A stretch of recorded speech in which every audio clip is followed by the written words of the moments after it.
नादान दोस्त, यह प्रेमचंद जी की कहानी है।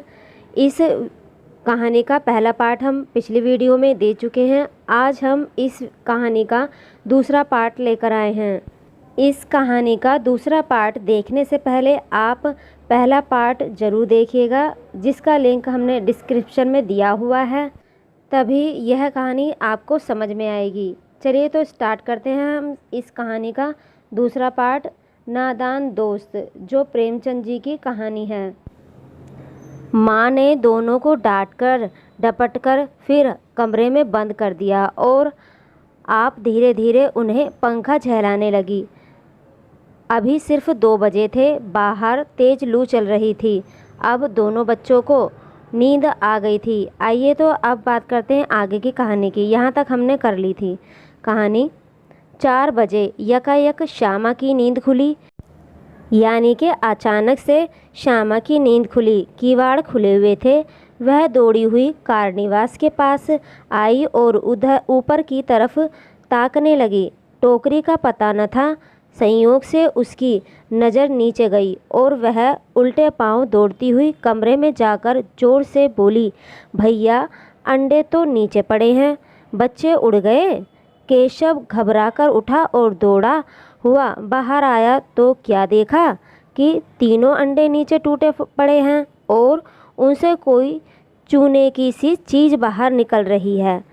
पानी की प्याली भी एक तरफ टूटी पड़ी है। उनके चेहरे का रंग उड़ गया। सहमी हुई आंखों से ज़मीन की तरफ देखने लगा। श्यामा ने पूछा, बच्चे कहाँ उड़ गए भैया? केशव ने करुण स्वर में कहा, अंडे तो फूट गए। श्यामा, और बच्चे कहाँ गए? केशव, तेरे सर में देखती नहीं है, अंडों में से उजला उजला पानी निकल रहा है। वही तो 2-4 दिनों में बच्चे बन जाते। माँ ने सोटी हाथ में लिए पूछा, तुम दोनों वहाँ धूप में क्या कर रहे हो? श्यामा ने कहा, अम्मा जी, चिड़िया के अंडे टूटे पड़े हैं।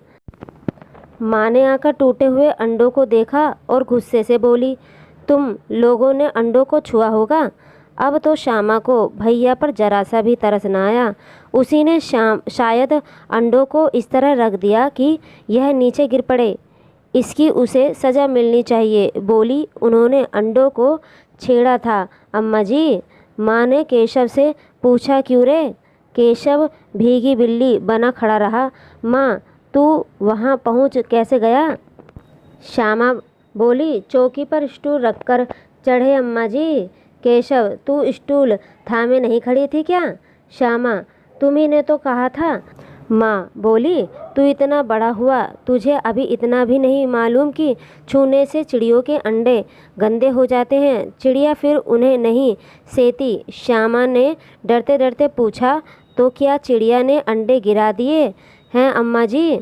माँ, और नहीं तो क्या करती बेचारी, केशव के सिर इसका पाप मढ़ेगा। हाय रे हाय, 3 जाने ले ली दुष्ट ने। केशव रोनी सूरत बनाकर बोला, मैंने तो सिर्फ अंडों को गद्दी पर रख दिया था माँ। माँ को हंसी आ गई, मगर केशव को कई दिनों तक अपनी गलती पर अफसोस होता रहा। अंडों की हिफाजत करने के जोश में उसने उनका सत्यानाश ही कर दिया।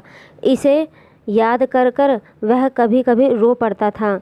दोनों चिड़िया वहाँ फिर कभी न दिखाई दी। इस तरह से यहाँ पर प्रेमचंद जी की कहानी नादान दोस्त ख़त्म होती है। मिलते हैं हम आपसे अगली वीडियो में इस तरह की ही एक अच्छी रोचक कहानी लेकर। अगर आपको इस तरह की और कहानियाँ चाहिए तो प्लीज़ हमारे चैनल को लाइक शेयर सब्सक्राइब ज़रूर कीजिएगा। और ये कहानियाँ आपके लिए बिल्कुल फ्री हैं और आपका जो सब्सक्राइब करते हैं वो भी बिल्कुल फ्री होता है। तो चलिए मिलते हैं आपसे अगली वीडियो में। वीडियो देखने के लिए, अपना कीमती समय देने के लिए आप सभी का बहुत बहुत धन्यवाद।